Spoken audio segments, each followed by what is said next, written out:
Sir, आपने एक बहुत बड़ा अल्टीमेटम दिया है कि अगर हमारी बात नहीं मानी जाए तो अनशन हम करेंगे। और मैंने कहा है कि अगर बात नहीं मानी गई, इसी तरह टाल मटोल होता रहा तो याद रखें कि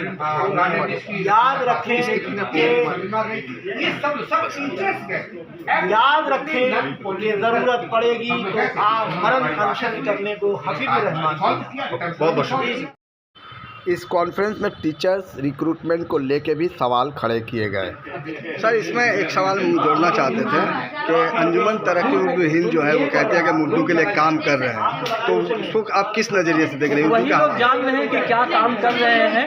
कभी आपने कभी देखा कहीं स्ट्रीट कॉर्नर करते हुए कहीं पर भी WBCS में से उर्दू को निकाल दिया गया देखा? कहीं भी नजर नहीं आए थे लोग। वो लोग सिर्फ जो है वो क्या कहते हैं, वो लोग वाइट कोट टाई वाला उनका ये है फैशन हो गया है, मगर सड़क पर उतरकर तहरीक चलाने के लिए कोई तैयार नहीं है। WBCS में बांग्ला को कंपलसरी किया गया, किसी के हलफ से आवाज तक बाहर नहीं आई। शुमाली बंगाल से लेके जनूबी बंगाल तक, और सोशल मीडिया में खासकर जो हमारे जो आप लोग का जो प्लेटफॉर्म है, इसके जरिए हम लोगों ने वालिदैन तक बात पहुंचाई कि हमारे उर्दू के साथ ये मसला है। मगर जिन तंजीमों की बात आप कर रहे हैं वो लोग का कोई भी उनका जिक्र यहाँ पर नहीं है। लेकिन बड़े बड़े प्रोग्राम वो लोग कहते हैं कि हमने WBCS में उर्दू को बिल्कुल भी नहीं। आपको दिखा दें कि किसी जगह उन लोगों ने बाकायदा ये कहा था, उनके एक मेंबर ने उनसे जो जुड़े हुए हैं अंजुमन तरक्की से, कि उस वक्त वक़्फ़ का मामला चल रहा था तो कहा था हम लोग तहरीक नहीं चलाएंगे क्योंकि हुकूमत दबाव में आ जाएगी। तो वो हुकूमत के हम जैसे पाले हुए हैं। भाई ज़बान की बात है, यही बांग्लादेश में हुकूमत के खिलाफ में 21 फरवरी 1952 के करीब इतनी बड़ी तहरीक चली कि यूनिवर्सिटी के तलबा ने अपनी शहादत दे दी। क्यों?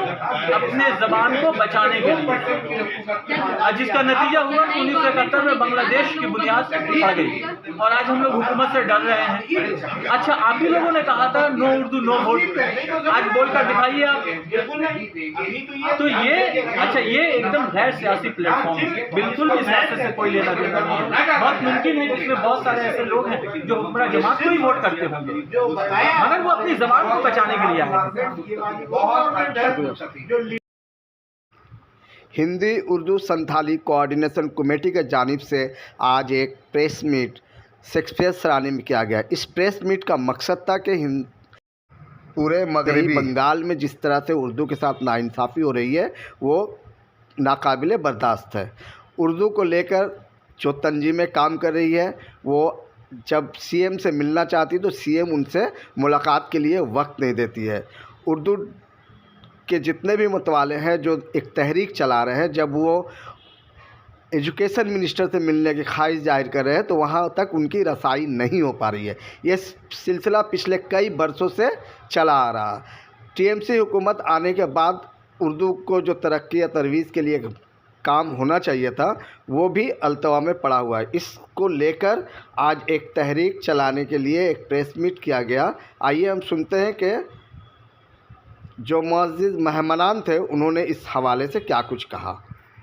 11 से लगातार, अच्छा ये मसाइल पिछली हुकूमत में भी थे, इस हुकूमत में भी है, मगर इस हुकूमत से हम लोग उम्मीद कर रहे हैं कि हमारा जो मसला है उर्दू का, खासकर उर्दू मीडियम स्कूलों में जो असातिज़ा बहाली, जो रिजर्वेशन पॉलिसी की वजह से जो बहाली मुतासिर हो रही है, हुकूमत उस पर नज़रसानी करे और हमारे स्कूलों को असातिज़ा फराहम करे।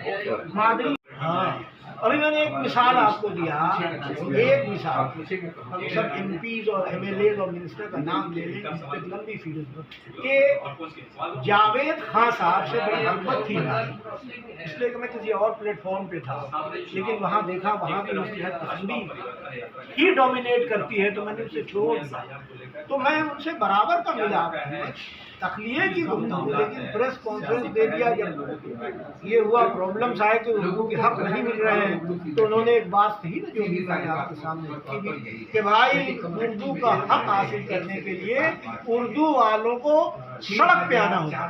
ऐसी बात आपको वोट दिया है उर्दू वाले ने, आप उसके रिप्रेजेंटेटिव हैं, उस पर से नसीब आप एमएलए रहे, आप मिनिस्टर रहे, तो आपको नहीं इस बात को अपने चीफ मिनिस्टर जिस पार्टी को पहुंचा के मनवाना चाहिए।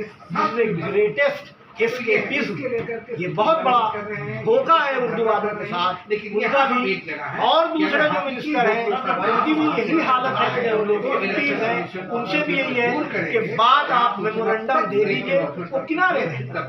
ये मेरा 30 साल का बार बार उर्दू एकेडमी कहती है कि उर्दू के लिए कोई मसला हो तो हमसे आकर राब्ता करें, हमारे पास आए। आप लोग आपकी वक्त जी जी बहुतों बार मुख्तलिफ तरीके से मिला हूँ, और उसमें अभी हाल की 1 साल पहले नदीम उल हक साहब से मेरी मुलाकात नहीं हुई थी, उन्होंने खुद बुलाया और हमने कहा कि ये शेड्यूल कास्ट शेड्यूल ट्राइब्स के मसले की जगह खाली है, अगर माइनॉरिटी स्टेटस डिक्लेयर हो जाए तो आप असेंबली से इसको पास करा दें, वरना और हायर लेवल पे करें तो वो फलाने को दिया है वो बनाने के लिए, और तो आज तक और हिम्मत नहीं है कि आगे बढ़ाएं। और इस सिलसिले से जहाँ जगह खाली है पार्ट टाइम उर्दू के पढ़ाए जाने के सिलसिले से तो वहाँ भी एक कल्चरल प्रोग्राम पे जो ज़ाहिर अदब का हिस्सा है बहुत अच्छी बात है, मगर उसमें इतना एक्सेसिवनेस है, उसमें इतना ज़्यादा खर्च होता है कि एक सोफिस्टिकेटेड वेस्टेज हो रहा है। और एक अच्छा खासा तबका है जो शायर है और अदीब है, और वो कहीं ना कहीं है तो उसे कुछ पैसे वहाँ से मिल जाता है, इसलिए चापलूसी की वजह कर वो उर्दू अकेडमी के उहदादारों से ये बातें कि उर्दू का हक मिले तो ये वो कह नहीं पाता है। और जब कौम में हम बिकने को तैयार हैं, ख़रीदार चाहिए, अगर ये बेज़मीरी का आलम रहेगा तो जो आप सामने दे रहे हैं।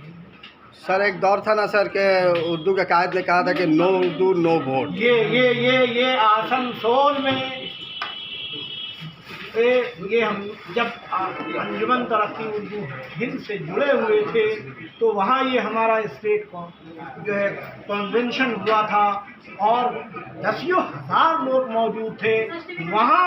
जियाले वो सीपीएम का दौर था, वो इस तरह के कैद बैनर्स पे जागजा ये लिखा हुआ था उर्दू वालों का एजुकेशन के साथ नो उर्दू नो वोट। इसलिए उस वक्त की हुकूमत इस नाचीज से बहुत खफा हुई सड़क पर उतरने को तैयार जी, तो ये बात थी और हुकूमत गिर गई थी। आप देख रहे थे यहाँ पे हिंदी गिर गई थी कोऑर्डिनेशन कमेटी जी। और बताएं कॉन्फ्रेंस किया गया, आप छेड़ रहे हैं 21 फरवरी का दिन था, छेड़ कहाँ रहे हैं सर, हम तो सवाल कर रहे हैं। 15 साल पहले, और हम लोगों ने रानी रासमणी पे बड़ा प्रोग्राम किया था इंटरनेशनल मदर्स डे मादरी जबान के दिन पे। उस दिन गुप्ता बलदेव भट्टाचार्य चीफ मिनिस्टर ने बुलाया था और डेलीगेशन किया था, और जो बातें हुई उस डेलीगेशन में राजी था, उसमें जो बात निकल के अमीन साहब को उन्होंने रखा था, अमीन साहब ने उन्होंने रखा था अपने पास अपने चैम्बर में, और वही सवाल करने लगे अमीन साहब से कि गो मगो यानी उर्दू के मसाइल तुमने बताया नहीं, मुझे पहले से आगाह नहीं था। यही अल्फाज 1980-82 में ज्योति बसु ने कहा था, उर्दू के डेलीगेशन मिला था जो टीटागढ़ में उर्दू का कॉन्वेंशन हुआ था। तो ये एक बड़ा खूबसूरत जुमला है जो लेफ्ट की तरफ से ट्रेडिशनली 2 सीएम के दरमियान में मुंतकिल हो गया कि तुम ही तो नमाज बोल देगा। और देखिए चलिए हुकूमत चली गई, लेकिन आज जो हुकूमत आई तो ये भी 12 साल में देकर कहीं शुरू मुझे सब्र का हौसला दिया, जितनी तलब थी साथी उससे कहीं बहुत दीजिए। और खासकर सरकारी मुलाजमत में इन जबानों को उसका हक दीजिए, इसको जोड़िए सरकारी मुलाजमत से। बहुत अगर जरूरत पड़ेगी तो हम इसको बदल यकीनन स्टेट से देखा को मैसर न होती स्टेट के अरकू से गर्दुम को जला। 11 में लोगों ने सरकार को बदली, उन्हें कुछ उम्मीदें थी क्या इस उम्मीद के तहत ये स्कूलों का हाल रहेगा। पश्चिम स्कूल के बारे में बोल रहे हैं, ये स्कूलों का हाल रहेगा। जो मैंने आपको बताया कि वो लाइब्रेरी में उर्दू लाइब्रेरी है और वहाँ कैसे आदमी को रिक्रूट किया गया है जो उर्दू दहने से लिखते हैं वो बांग्ला से पढ़ रहे हैं। असलम साहब, आप जहाँ से हैं वहाँ भी एक लाइब्रेरी है, लाइब्रेरी, वहाँ जो अभी रिक्रूटमेंट किया गया है वहाँ गैर उर्दूदा तबके को रिक्रूटमेंट किया, आपने क्या इसके लिए कदम उठाया? हमने इसके लिए वहाँ के सेक्रेटरी को लेटर दिया, वहाँ एमएलए को कहा। अच्छा तो देखिए, यहाँ तक के डीएलओ को भी हम लोगों ने कहा कि कोरबो ये क्या उन्होंने छोड़ दिया। ये हमारी कोताही होती है, वहाँ के लोगों की कोताही होती है। हमने आवाज़ उठाई है, हमने माइक पर कहा है, हमने लेटर दिया है उनको। मेरे पास यहाँ नहीं है, आप किसी पूछे हम लेटर दिखला देंगे वो कि आप ये क्या कर रहे हैं। हमें तो मैंने कहा आपको, हमें बांग्ला से कोई बैग नहीं, एक उर्दू तो गैर दीजिए भाई। अगर मान लीजिए हमको दे दीजिए बांग्ला पढ़ाने के लिए, हम क्या बोलेंगे? किसी और को दीजिए उर्दू पढ़ाने के लिए, वो क्या बोलेगा? मेरे एक टीचर आया था 2006 में, कितना आलोकनाथ जाना, की पढ़ा इंग्लिश का टीचर था। फिर हम बोलेंगे अरे ठीक है, तो आपने बोलो रैट माने चूहा और लड़के बोलेंगे, आप बोलेंगे रैट माने ईदू, लड़का बोलेगा चूहा। एक बार आपको चूहा समझने लगेगा 14 दिन, उनको ईदू समझने लगेगा 14 दिन, तो क्या होगा? हर चीज़ का प्रॉपर एक वक्त है, एक तरीका है, एक सलीका है। हाफाजत में कोई काम नहीं होता। क्या लगता है इस प्रेस कॉन्फ्रेंस से क्या होने वाला है? देखिए, जैसा मैंने पहले भी कहा कि हम लोगों ने हुकूमत बंगाल को भी खत लिखा, अकादमी को खत लिखा, मिनिस्टर को खत लिखा, कोई जवाब नहीं आया, सबको खत कोई जवाब नहीं आया। और उसके बाद से हम लोगों ने आज प्रेस कॉन्फ्रेंस के जरिए एक उनको दावत हमने दिया कि अभी अभी वक्त है, still there is a ray of hope. आप इसे जरा देखें, अगर ये आप नहीं कर पाते, इसका जो फर्दर स्टेप वो भी हम लोग करेंगे, छोड़ेंगे नहीं। सड़क पर उस पर एहतजाज बुलंद किए अपने, तो उसका नतीजा ये हुआ कि हुकूमत ने बाकायदा ऑर्डर शाया करना पड़ा, जारी करना पड़ा। और ये लेकिन उसमें भी यही बात है, उसमें भी यही बात है कि टिल फर्दर ऑर्डर, इसमें कोई डेडलाइन नहीं दिया गया।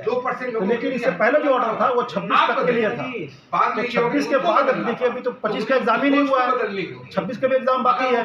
तो अभी जब तक 26 के एग्जाम जब तक पूरा नहीं होता है, और मैं समझता हूँ कि जो गवर्नमेंट की जो पोजीशन है वो 2 साल 3 साल 28 तक लगेगा। तो 28 के बाद भी देखना होगा क्या पोजीशन है उर्दू स्कूलों की। उर्दू वालों से क्या भाई हम तो यही कहेंगे कि टीचर की जो जिम्मेदारी है, सादा की जो जिम्मेदारी है और जो गार्जियन की जिम्मेदारी है, दोनों मिलकर अदा करें।